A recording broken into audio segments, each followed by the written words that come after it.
The materials we used were 2 alligator clip wires, a 9-volt battery, 2 balls of Play-Doh, some LED bulbs. First, we connected one end of the red and one end of the white alligator clip wires to the battery.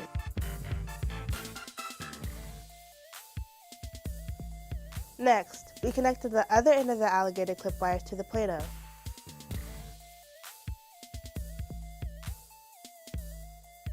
Finally, we took the LED bulb and stuck one end into each of the Play-Doh balls.